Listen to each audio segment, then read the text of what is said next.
hum. It was no longer a whisper, but a pervasive thrum, a low-frequency vibration that resonated not just in the air, but in the very marrow of Elias Thorne's bones. He, a man who had sought the profound silence of Oakhaven to escape the cacophony of his past, now found himself ensnared by a sound far more insidious than any he had ever known. It was a discordant note in the symphony of his self-imposed exile, a constant reminder of the intrusion that had shattered his fragile peace. He had fled the ghost of his dead daughter's voice, only to hear it reborn, twisted and distorted, from the heart of the Spire. This new sound promised not solace, but a profound, terrifying awakening, a rewriting of reality itself. Sarah Jenkins, a woman grounded by the stark realities of Night Shift 9/11, felt the shift too. A cold prickle at the back of her neck, a subtle but undeniable change in the very fabric of Oakhaven. The calls, once predictable in their human misery, were now tinged with an unnerving detachment.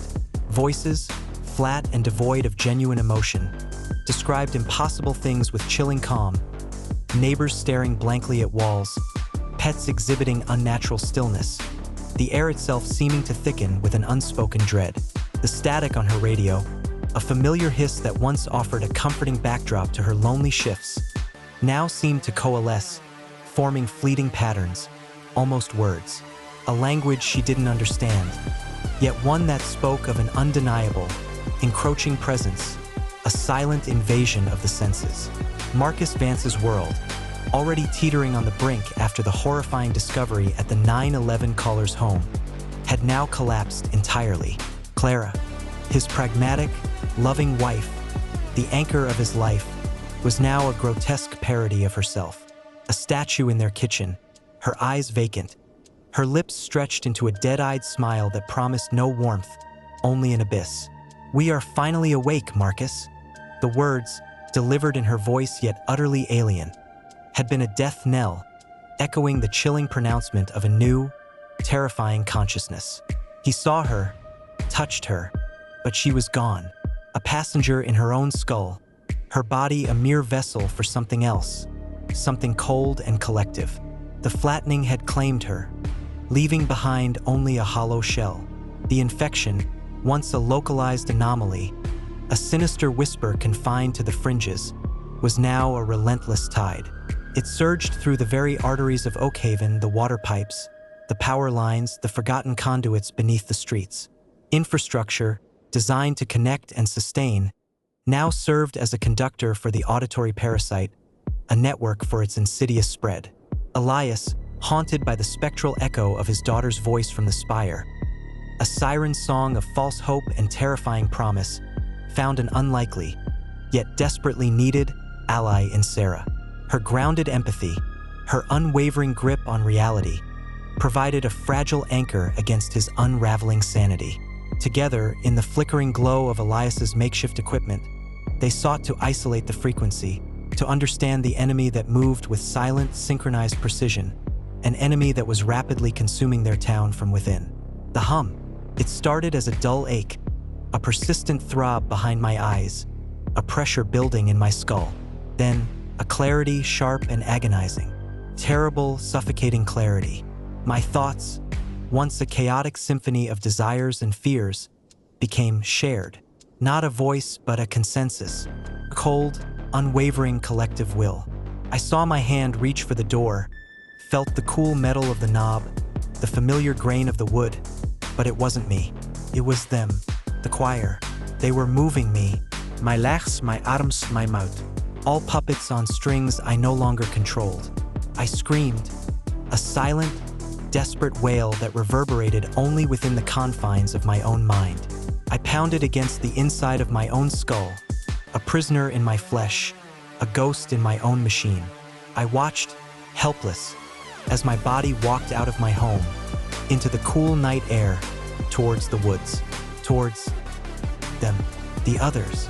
My eyes saw, my ears heard, my skin felt the chill, but the eye was shrinking, fading, becoming a distant, terrified echo in the vast, silent chamber of my own mind. They were taking me, they were taking us all, piece by agonizing piece. and I could do nothing but watch, a silent passenger in my own inevitable demise. The terror was not in the loss of control, but in the chilling awareness of that loss, the agonizing knowledge that I was still here, still me, but utterly powerless. My body, a stranger, my will extinguished, only the hum remained, a lullaby of oblivion. The town square, usually a sleepy expanse of concrete and shadows in the pre-dawn hours, became a stage for the macabre, a tableau of chilling precision. At precisely 3:33 a.m., they gathered. Dozens, then hundreds, then what seemed like the entire population of Oakhaven. Their movements were fluid, synchronized, a grotesque ballet under the pale, indifferent moonlight. No whispers, no shuffling, no individual quirks. Just the soft, rhythmic cadence of their collective steps. A silent, terrifying march.